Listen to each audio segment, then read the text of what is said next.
तेजस्वी जी दोनों मिलकर कर रहे हैं। कल भी शायद जाएंगे, वो कल भी है। इस प्रकार से अभियान शुरू हो चुका है। वैसे जब हमने तेजस्वी का नाम घोषित किया था, तमाम राजनीतिक पार्टियों ने मिलकर के जो महागठबंधन में हैं, तब से ही एक प्रकार से अभियान शुरू हो गया था उस दिन से। और तेजस्वी जी भी बराबर दौरे कर रहे हैं। हमारी पार्टी जो नेता लोग हैं वो तमाम लगे हुए हैं, ऑब्जर्वर अच्छा काम कर रहे हैं। और दूसरा जो है, राहुल गांधी जी की जो यात्रा शुरू हुई थी 16 दिन की, तो उसके बाद में जो टेम्पो बना, एक नेगेटिव क्रिएट हो गया भाई ये किस प्रकार का। 20 साल हो गए उनको सरकार में, 20 साल हो गए। और नीतीश कुमार जी ने कई पार्टियां बदलते गए, अलायंस करते गए, बनते बिगड़ते गए। उनकी छवि भी अच्छी नहीं रही, खराब हुई। कहाँ तो वो मुख्य प्रधानमंत्री के उम्मीदवार थे, और कहाँ आज उनको बीजेपी वाले भी नहीं पूछ रहे हैं पूरी तरह से। बीजेपी चाहे अमित शाह जी हो चाहे कोई नेता हो, कई तरह की बातें करते हैं कि हम तो चुनाव के बाद देखें कौन मुख्यमंत्री बने। तो कहाँ तो पीएम बन रहे थे, और कहाँ मुख्यमंत्री बनेंगे कि नहीं बनेंगे, ये स्थिति बन गई इन लोगों की। ठीक है ना। तो उन स्थिति में चुनाव हो रहा है। यही बात है कि इनके पास धनबल का बहुत बड़ा इनके पास खजाना इकट्ठा हो गया है। खूब लूट लिया इन लोगों ने इलेक्ट्रल बॉन्ड के माध्यम से भी।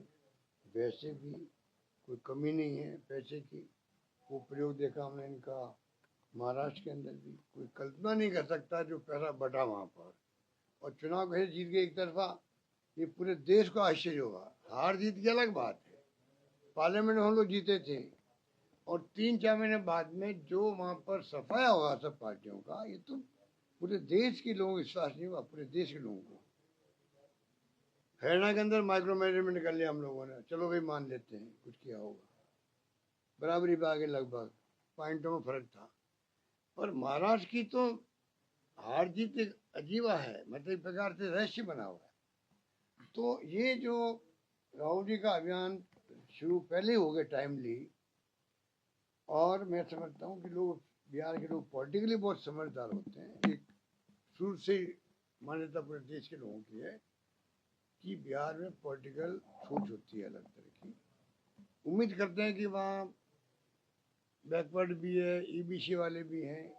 ईबीसी का घोषणा पत्र एक प्रकार से राहुल जी ने वहाँ पे जारी करवाया है।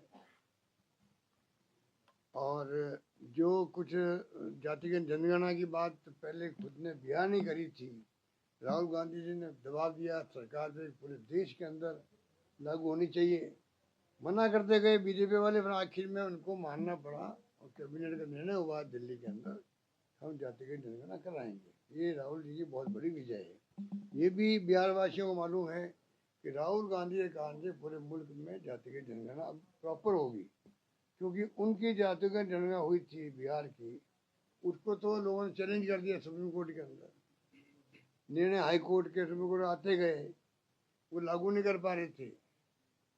और सरकार डबल इंजन की है, तब भी वो ये सब चलता रहा।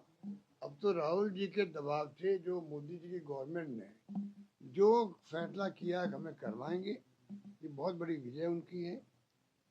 सब जाते हैं, उम्मीद करी थी कि एक बार 1931 में हुई थी, 31 के बाद में कभी नहीं हुई। तब कम से कम एक आ गया मामला, तब मालूम पड़ेगा भाई कौन जाते कितने लोग हैं। तो जो स्कीमें बनेगी भारत सरकार की, विभागों की या राज्यों की, तो एक साइंटिफिक वे से बन पाएगी। तो एक अच्छा फैसला हो गया। ये तमाम बातें आपके मैं इसलिए बोल रहा हूँ कि बिहार के चुनाव में एजेंडे के अंदर नैरेटिव के लिए ये काम आ रही है।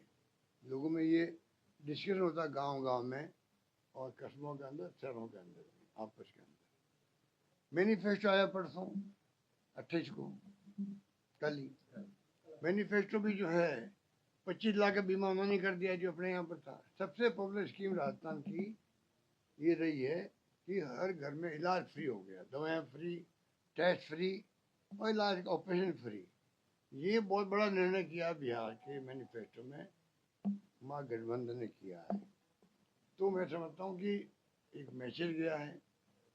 फिर जो और भी जो बिजली को लेके, पानी को लेके, नौकरी को लेके जो वादे किए गए मैनिफेस्टो में, एक 35 साल का नौजवान जो है, जिस प्रकार राहुल गांधी जी के साथ में दौरे किए वहाँ पर, और अब जो है राहुल जी के दौरे के बाद में उसने जिस प्रकार से मैनिफेस्टो में अपनी भागीदारी निभाई भी है, तो राहुल गांधी की जो भावना थी, पब्लिक क्या सोचती है उसके अकॉर्डिंग टू आप ये मैनिफेस्टो बनाओ, पब्लिक को पूछ के बनाओ।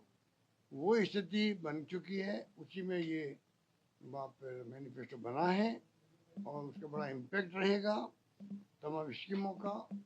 और तेजस्वी जी का मैंने कल सुना मैनिफेस्टो के बारे में भी डिस्कशन में देखा मैंने कि उनको पूरी 2 बार डिप्टी सीएम रहे हैं, पूरी नॉलेज है उनको स्टेट की, तमाम आंकड़े उनके सामने हैं, साथ में हैं। और वो मैं समझता हूँ कि मजबूती के साथ में ये चुनाव जो है दंगल, क्योंकि किसी ने ठीक कहा है कि ये तो चुनाव होता है लोकतंत्र के अंदर और ये युद्ध होता है, तो चुनाव में लोकतंत्र में तो नॉन वायलेंस होता है, क्योंकि डेमोक्रेसी है, कोई जीतो कोई हारो। और जब दंगल होता है, संघर्ष होता है, वहाँ क्या होता है, वायलेंस होती है, वायलेंस युद्ध की तरह लड़ रहे हैं, क्योंकि इनका विश्वास है नहीं डेमोक्रेसी के अंदर। युद्ध की तरह ये इनके प्रकार साम दाम दंड भेद उसके माध्यम से चुनाव कहीं जीते हैं, ये उनकी थ्योरी है पूरे देश के अंदर। धर्म के नाम पर कर दिया, हिंदू धर्म, क्या बाकी लोग हिंदू धर्म के लोग नहीं है क्या? आंकड़े बताते हैं कि कोई ये जो इनके परसेंटेज आ रही है वोटों की, वो 40 से नीचे आ रही है। तो 100 वोट पड़ते हैं पोलिंग, उसका एक बार 31% आ गया, एक बार 36% आ गया, एक बार 37% आ गया, ऐसे तो आ रहे हैं। इसका मतलब 70% का लगभग तो लोग खिलाफ वोट दे रहे हैं इनके। पर किस बात से घमंड कर रहे हैं लोग? ये चाहिए डेमोक्रेसी के जो संविधान की मूल भावना है उसके अनुसार चलें।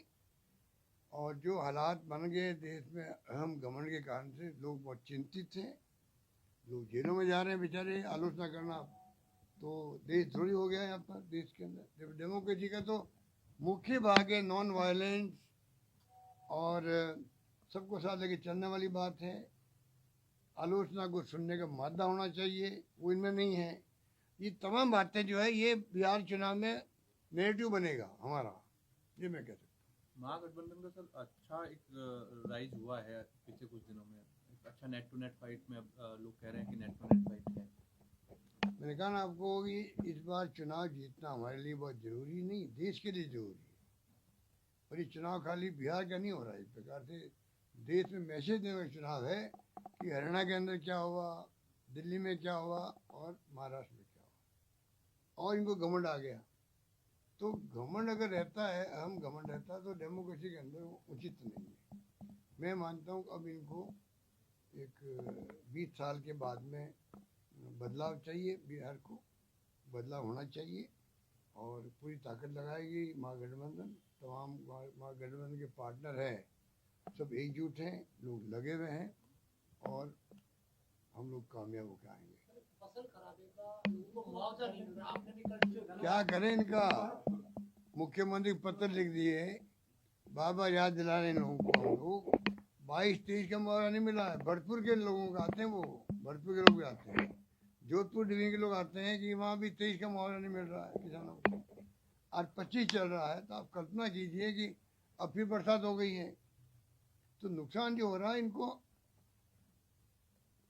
अर्जेंटली गिरदावरी करा के आउट ऑफ वे बात करके, आउट ऑफ बॉक्स बात करके इनको चाहिए मुआवजे का प्रबंधन करे और मुआवजा फसलों का दे।